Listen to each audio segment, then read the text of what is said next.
Greetings, I'm Shad, and what the heck are we wearing? Normal everyday clothing today, which is really unusual. Very unusual, but there's a good reason for it. What is that reason, Shad? The apocalypse is upon us. Yes. All right, we've already tested apocalypse armor that you could make with materials available. Now we want to test apocalypse weapons to see the best weapon that you could make on with limited resources, and we're going to do that by limited budget, $50 each. And then we're going to pit them against each other. We're all going to make an individual one and then test who wins in making the best, most effective weapon out of materials you can buy from a general hardware store. And that's part of the reason why we're wearing this, because even though, and I know, Shad, you wanted to head down in medieval gear, kind of attracts a lot of unwanted attention. So if we're walking into stores with cameras and everything else, we're already buying things that could potentially be used as destructive objects might. Now, for today's video, we only have one general rule, and it's a simple one. There has to be some DIY crafting elements to our weapon. We can't just go buy a finished weapon. So with that rule in mind, why don't we head off? Let's go, let's do it. Okay.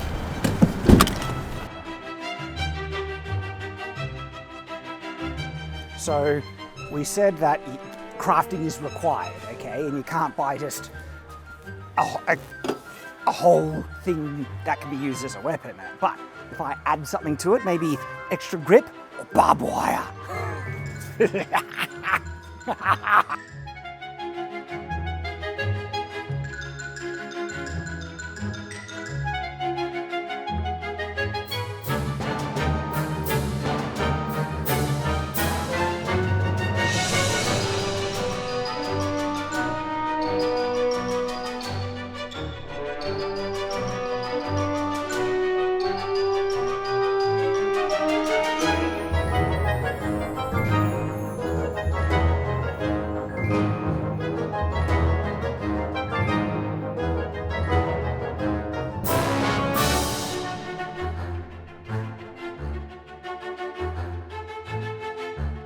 So we've just got back and we're about to start building, but before we do, we just wanted to let you guys know that we have Patreon, YouTube memberships, we have subscribes to our Utreon. If you want to support this channel, we have heaps of behind the scenes content, because making videos like this, it does get a bit expensive, but we'll get back to the video now. I genuinely hope you guys enjoy.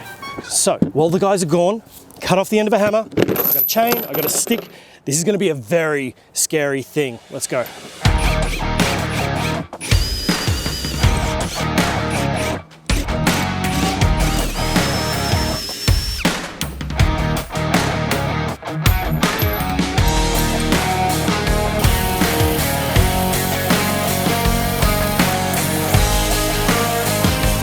I live by a simple philosophy: stick good.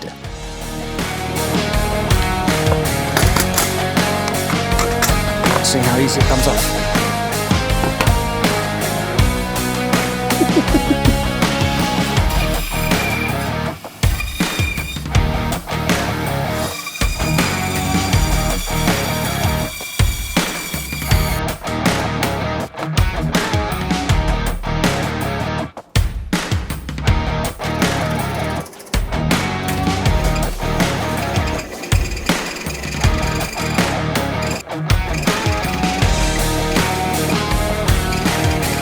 So I'm going to go for a little bit of a classic when it comes to DIY zombie apocalypse weapons. Maybe you can guess. But let's get started. This should be really, really easy.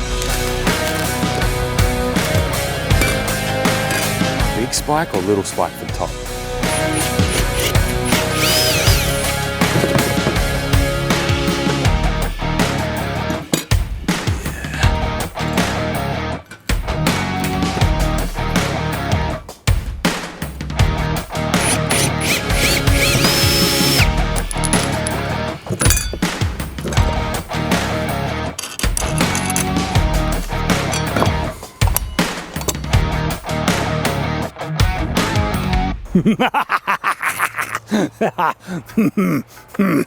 Oh, you're done. I'm done. Oh, we're both done. Everyone's done. Alrighty.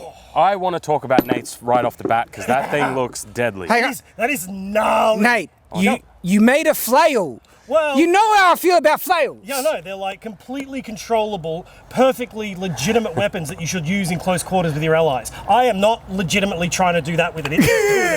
I mean, it's fine. Having said that, though, all the things that make me dislike flails seems to work in a zombie apocalypse, and you seem to have accentuated all my issues that it makes it even bigger. Sharp pointy things, Shad. Yeah, Sharp yeah, pointy but things. like I put some safety tape on to not put my hands on or above the safety tape for very good reasons. And that's a baby sledgehammer, right? It is a baby sledgehammer. That's Yeah. about, I don't know, 1.5, 2 kilos, so about 3 pounds, 2 pounds, roughly. And that is actually awkward to... Can I just feel the weight? Yeah, just be careful. Just be careful. One hand. Oh my! No. Your hand is like below the safety tape. Oh, that is dangerous. Isn't That it? is so dangerous to the wielder and the zombies. But hey, What about you? You seem to have pre-tested a your little, weapon. maybe a little bit. So this is, as you can see, a saw, but added onto a really big stick. I think they sell those already to cut down trees. I don't know what you're talking about. You've just created a nice pruning thing. No, but see, there's got a much longer makes sense. blade. The blade is protruding forward, and I can see his mindset. Plants versus zombies. How much? You want? We've got a bit of want flex here, gardening. Shad. yeah, that'll be interesting to see how it goes. Alrighty, well. But hang on. Yeah, I'm calling this a planty weapon. Sorry. This is basically a war scythe. All right? Don't at me. Sure. What is this? It's okay. What about you? What did you get? I've created this monstrosity here. Now we have two. Hang on. You're bagging me for my creativity. What? That's like in every zombie apocalypse weapon thing ever. I've seen it in Fallout. It's classic. Yes, creative. Very creative there, Tyrant. Well, I created it, so put it's graffiti on the creative. handle. Yeah, I did. I gave it some pattern down here. So this thing is pretty gnarly. We have both the saw teeth going into the same direction, so it pulls things in. And these things are sharp, obviously, because they're saw teeth. So I'm hoping this will be nice and deadly, and it makes a beautiful sound. It's All all right. right. Blade profile because it's like one above the other. That's good. Well, let's see which one is the most effective to kill stuff. I reckon we go with Plants vs Zombies and go smash some fruit. Let's do it. Huh.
Oh yeah.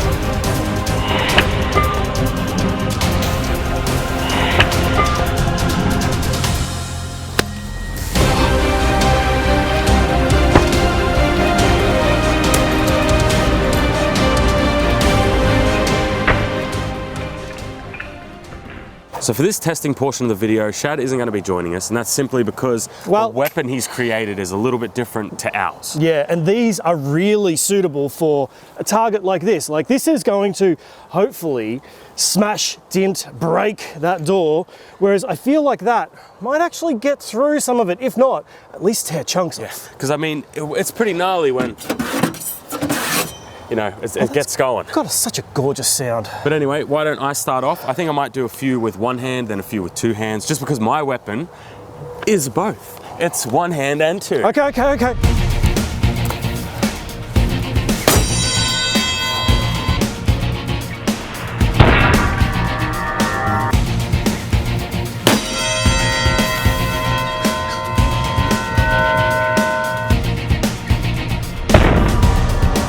That is like a, Hey! that genuinely makes your ears ring. Yeah. Why don't you have a go now? And, Yeah. Okay, I'm stepping back. What? Nothing wrong with this.